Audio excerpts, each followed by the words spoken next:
What's up, guys? It's your boy, back to another video. Today's video, we are going to be reacting to No One Asked, the most shocking Squid Game Season 3 reveal so far.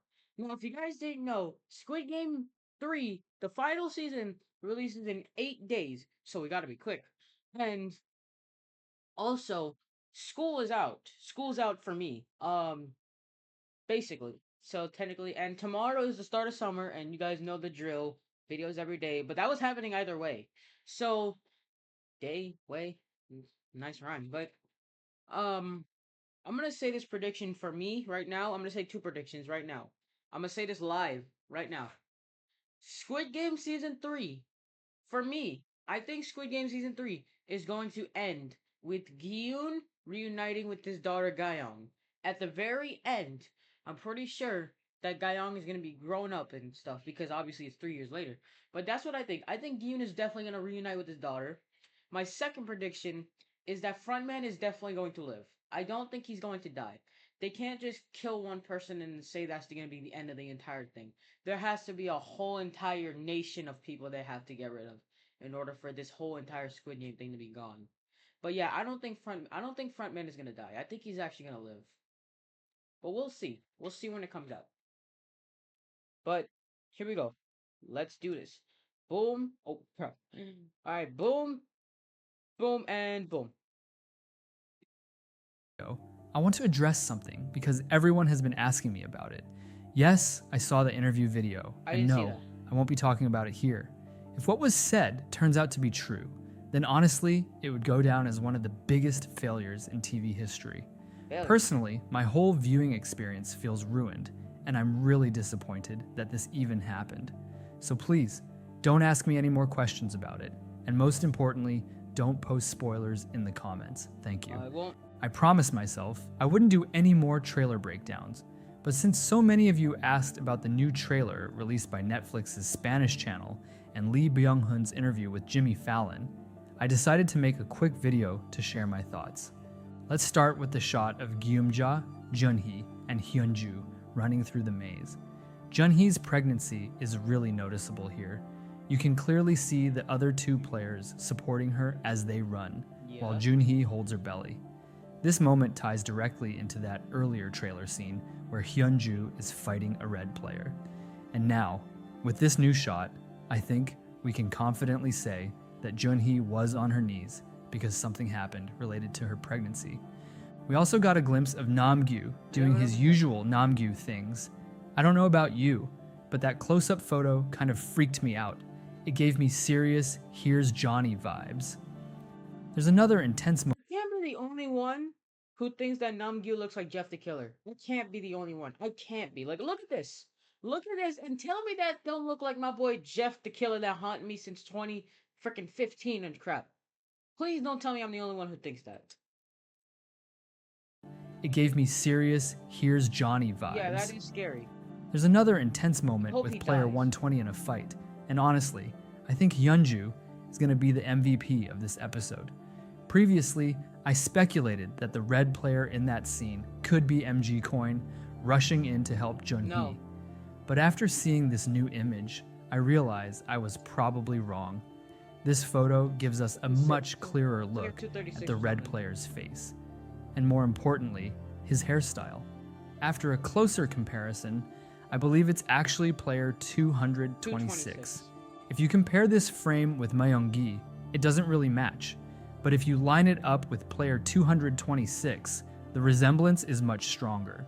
A lot of other YouTube channels have pointed this out too, and it adds weight to the theory that 226 won't survive the fourth game.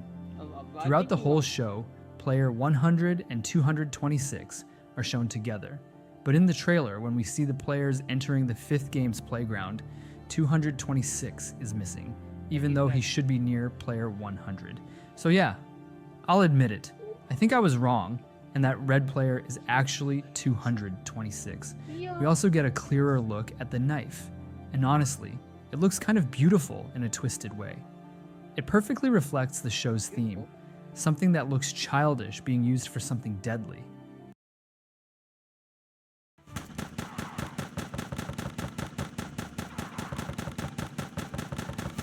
No, that makes sense. I still believe that if it were player 3,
Make sure everything's okay.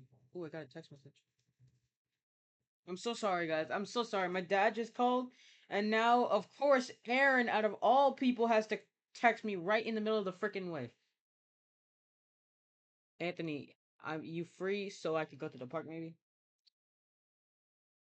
Maybe. No. I don't know. I'll answer that text later. Aaron, if you see this, I'm not putting you on red. Well, actually, I kind of just did, but like, you'll know why.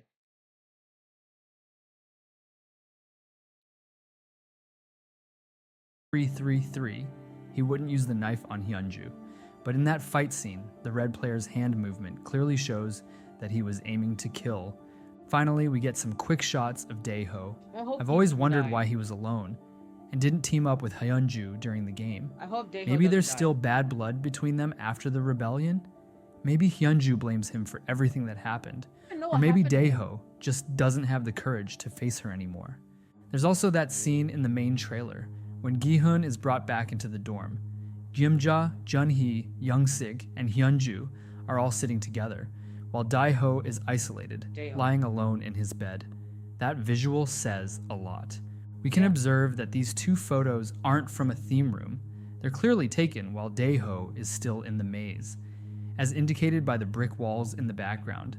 You can also see that he still has his player key. What's really interesting, though, is his facial expression. In the first photo, he looks genuinely scared. Judging by the direction of the bricks, it seems like he might be looking downward. Or maybe the camera angle was intentionally chosen to trick us. Something I didn't mention in my full breakdown video is the state of Daeho's hand. When he opens that door leading into a straight fall, it's covered in blood. Now that we've seen the scene where he fights player 202, we can reasonably assume he at least knocked that player down, if not killed him. That would explain the blood. However, as I said in my previous video, I still don't believe Daeho survives this game. And the second photo seems to confirm that. I hope he doesn't die. In this one, he doesn't look afraid anymore. Instead, his expression shows resignation.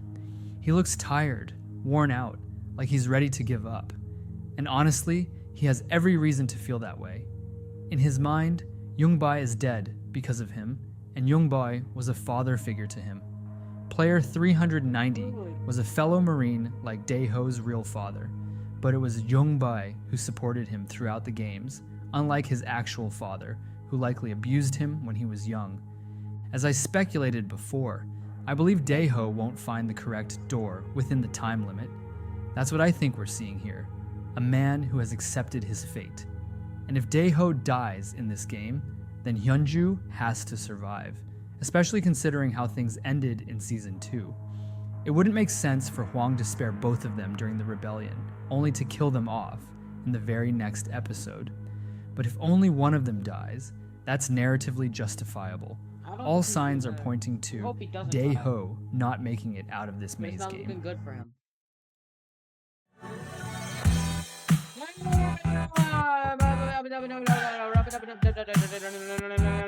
Copyright.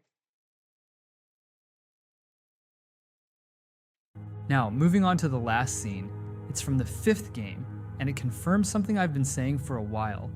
This game likely has a predetermined player order. Based on the photo, it appears that the players are competing in order according to their player numbers. The only thing supporting this theory is the photo itself and the nature of the game. Unlike the glass bridge, this isn't a game of pure luck. It involves skill. That means whether you go first or last doesn't make much of a difference. Everyone has an equal shot. However, there are actually more arguments against this theory than there are for it. First, even if the game relies on skill, we've seen that it's still time-based, and we can't assume that each player gets their own individual time limit, because we've already seen 2 players on the bridge at the same time. That debunks the idea of a strictly turn-based setup.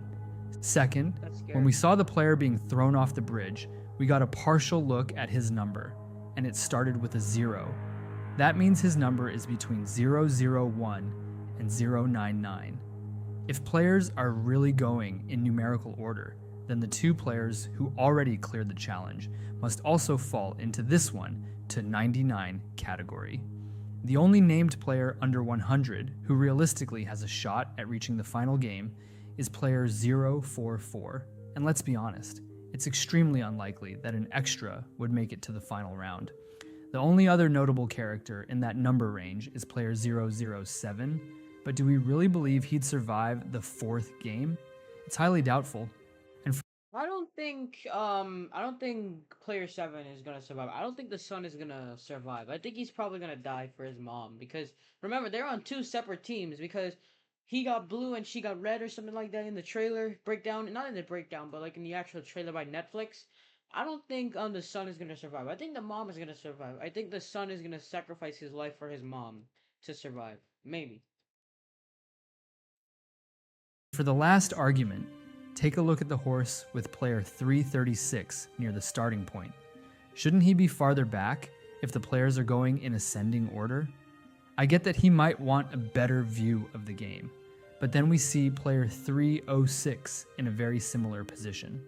Not only that, but behind player 306, there's a player whose number starts with a 4. If this really were a strict ascending order, based on player numbers, then the groupings should look very different. This setup makes it harder to believe the game follows a numeric turn sequence.